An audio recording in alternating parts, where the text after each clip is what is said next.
Paz y bien, hermanos, hermanas. Jesús anuncia el Evangelio en la sinagoga de su pueblo de Nazaret. Homilía para el próximo domingo, domingo 14 del tiempo ordinario, siguiendo el Evangelio según San Marcos este año, hoy en el capítulo 6, del versículo 1 al 6. Saliendo de allí, se dirigió a su ciudad y lo seguían sus discípulos. Cuando llegó el sábado, empezó a enseñar en la sinagoga. La multitud que lo oía se preguntaba asombrada: ¿de dónde saca todo esto? ¿Qué sabiduría es esa que le ha sido dada? ¿Y esos milagros que realizan sus manos? ¿No es este el carpintero, el hijo de María, hermano de Santiago y José, y Judas y Simón? ¿Y sus hermanas no viven con nosotros aquí? Y se escandalizaban a cuenta de él. Les decía: no desprecian a un profeta más que en su tierra, entre sus parientes y en su casa. No pudo hacer allí ningún milagro, solo curó a algunos enfermos imponiéndoles las manos. Y se admiraba de su falta de fe. Y recorría los pueblos de alrededor enseñando. Palabra del Señor.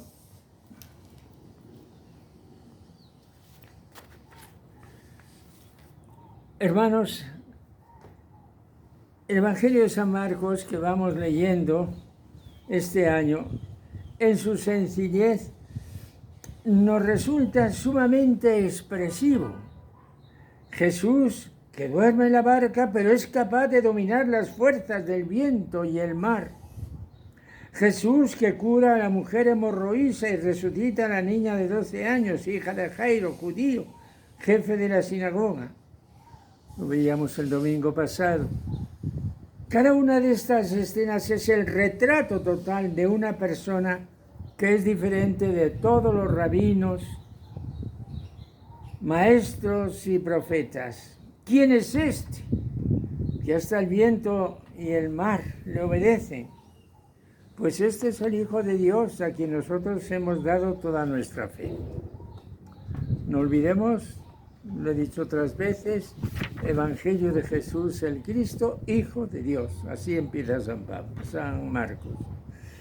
Hoy un episodio de lo que una vez le ocurrió en su pueblo de Nazaret, del que quizás se podría decir que no tiene mayor trascendencia, pero que visto en profundidad termina en lo mismo. ¿Quién es este? Si conocemos su parentela, si aquí nos conocemos todos con nombres y familia, si aquí nadie es más que nadie, pero sucede que este habla como nadie ha hablado, sin haber pasado por las escuelas de los rabinos. Incluso dicen que ha hecho milagros en Cafarnaúm, que está a 40 kilómetros de Nazaret. Son preguntas que saltan y que los nazaretanos no las supieron responder. Jesús quedó defraudado, sin duda triste. Vamos pues a ver una serie de detalles para que no nos encontremos nosotros en la misma situación que aquellos incrédulos oyentes, sino que por el contrario nos beneficiemos del regalo infinito que Dios nuestro Padre nos ha hecho al darnos a su Hijo amado. Jesús está ya en plena actividad y aunque no lo hayamos leído, Jesús ha ido a la región de Gerasa, que está a la otra parte del lago, ha sanado a un endemoniado que andaba como un loco por los sepulcros. Jesús viene a su pueblo, no viene a visitar a su familia, a sus amigos, viene con sus discípulos, es decir, viene ahora como misionero, como mensajero de Dios, que anuncia el reino. El pueblo de Nazaret, que era un pueblo pequeño, no se menciona en el Antiguo Testamento, pues tenía su sinagoga. Y Jesús, hijo de Israel, acude a la sinagoga porque es consciente de que el evangelio que él lleva está destinado primero a los hijos de Israel. Así nos lo ha dicho y reafirmado. ¿Quién es este? El carpintero, el artesano, el hijo de María. Probablemente al decir hijo de María y no hijo de José, como era normal designar a las personas por el padre, es indicio de que José había muerto. No tenemos ninguna noticia acerca de ello. Aunque también la expresión de hijo de María nos lleve de por sí a pensar en el nacimiento virginal, también esto sería posible para un lector cristiano. Bueno. Lo que Jesús dijo resultó maravilloso, porque nunca había oído cosas semejantes. ¿Cómo se explica esa sabiduría si este hombre no es ningún doctor que venga de los libros? Es claro que Jesús habla con la sabiduría de Dios, no con la sabiduría, la ciencia de los libros. Ya lo había dicho San Marcos a propósito del primer sermón de Jesús en Cafarnaúm. Todos se preguntaban, ¿qué es esto? Una enseñanza nueva, expuesta con autoridad. Incluso manda a los espíritus inmundos y le obedecen. Es oportuno recordar aquí lo que cuenta San Juan en un episodio que le ocurrió a Jesús en Jerusalén, ya avanzada su vida, con ocasión de la fiesta de las tiendas o de los tabernáculos, que era la fiesta muy popular entre los judíos. A mitad de la fiesta subió Jesús al templo, se puso a enseñar. Los judíos preguntaban extrañados, ¿cómo es tan instruido si no ha estudiado? Jesús entonces le contestó, mi doctrina no es mía, sino del que me ha enviado. El que esté dispuesto a hacer la voluntad de Dios podrá apreciar si mi doctrina viene de Dios o si hablo en mi nombre. Ya entramos en una consideración espiritual, mística, de fe, de lo que Jesús nos anuncia. En aquella ocasión nos había advertido el evangelista, es que tampoco sus hermanos creían en él antes de ir a la fiesta, es un episodio. Los hermanos de Jesús, como Santiago, el hermano del Señor que dice los evangelios, son sencillamente los parientes de Jesús. En este evangelio del capítulo 6 de San Marcos se nos dan nombres de 4 de estos parientes. Los hemos escuchado y ha dicho aquí Santiago y José, Judas y Simón. Bueno, es una expresión que ha dado tanto que hablar, en particular a nuestros hermanos protestantes. No son otros hijos de María, ni tampoco son hermanastros de Jesús, hijos de un hipotético matrimonio anterior de José. Jesús en la cruz no puede decir, ahí tienes a tu hijo, por Juan, si María hubiera tenido otros hijos con la obligación de atenderle. Pero esto, hermanos, es un asunto técnico de clase y para explicarlo hay que poner cuidadosamente en la mesa todos los textos donde aparece la expresión hermanos de Jesús y resolverlos uno por uno en los textos. Sigamos con lo que pasó en Nazaret. No le creyeron. Y Jesús dijo una frase que pues era un refrán o un dicho sabido y que lo seguimos diciendo hoy. Nadie es profeta en su tierra, en su pueblo, entre los suyos. San Marcos nos ha transmitido así el comentario de Jesús. No desprecien a un profeta más que en su tierra, entre sus parientes y en su patria. Eso ya les había ocurrido a los profetas.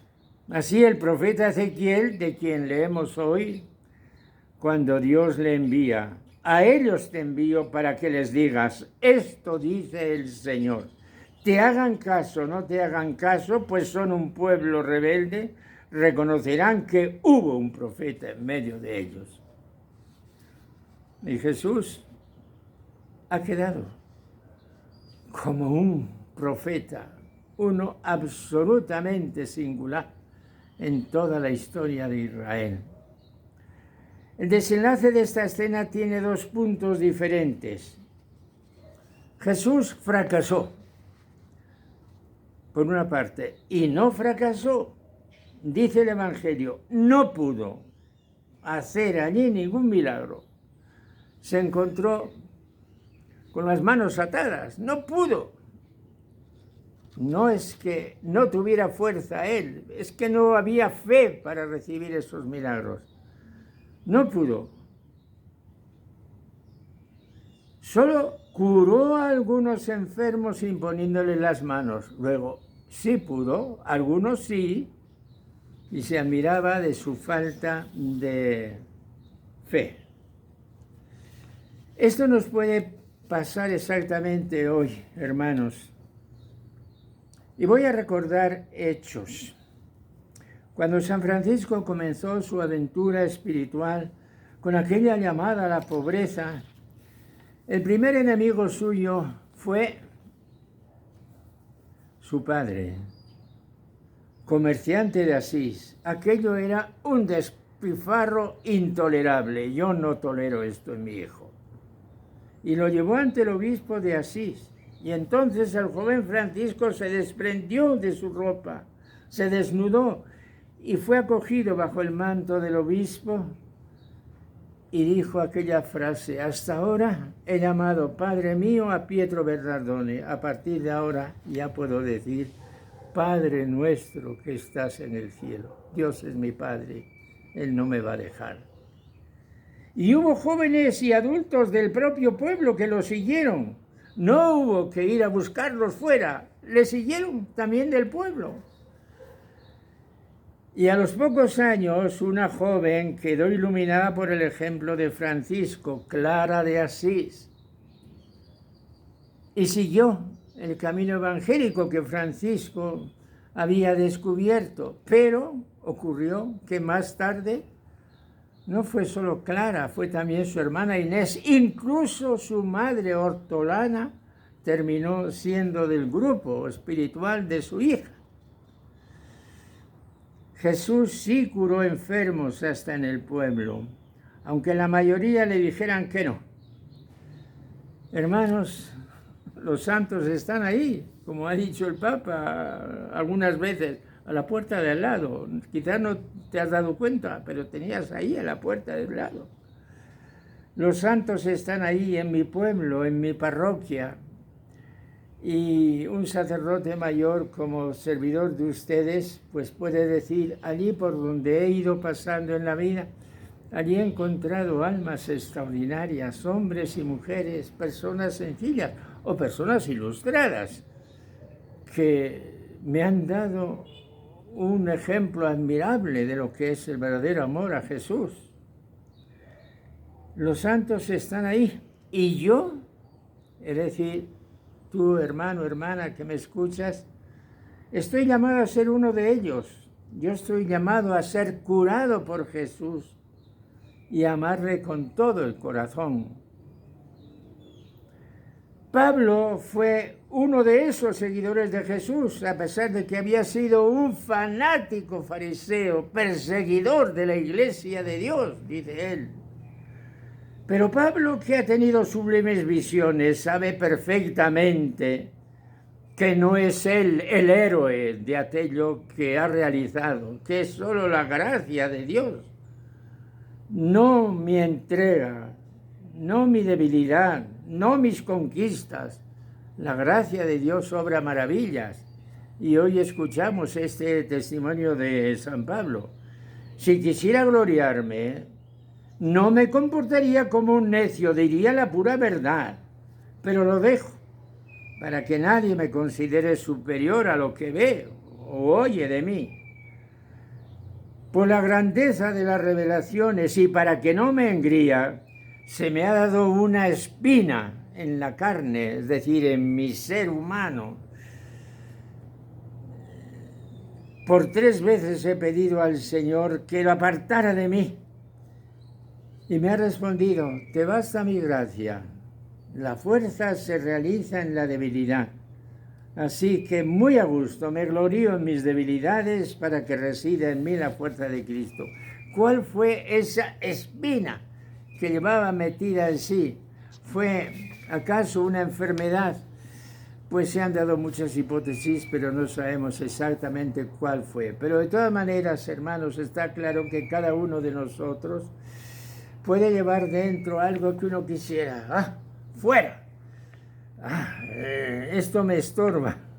Y Dios dice: no te estorba, acéptalo para que veas que no eres tú, que soy yo el que está haciendo maravillas a través de ti. Soy yo. Hermanos, vamos a concluir con este cuadro espiritual en que nos movemos. Bien vemos que Cristo es el centro, Cristo es el guía, Cristo es el que nos lleva al Padre y el que hace maravillas y quiere hacerlas también conmigo. Señor Jesús, un día predicaste en Nazaret y hoy sigues anunciando el reino entre nosotros a través de tantas voces. Te suplico, Señor, que me tengas como discípulo y a través de mis palabras, de mi testimonio, de mi vida entera, yo sea anunciador del reino que nos has traído. Amén. Hermanos, como ven, hermanos y hermanas, hoy les hablo desde un escenario distinto, una terraza de una fraternidad de capuchinos a donde he llegado pues por razones médicas. A todos ustedes les deseo un hermoso domingo lleno de luces de Dios, lleno de alegría, como podemos tenerlo si creemos completamente en Jesús y aceptamos sus palabras. Paz y bien y santa alegría.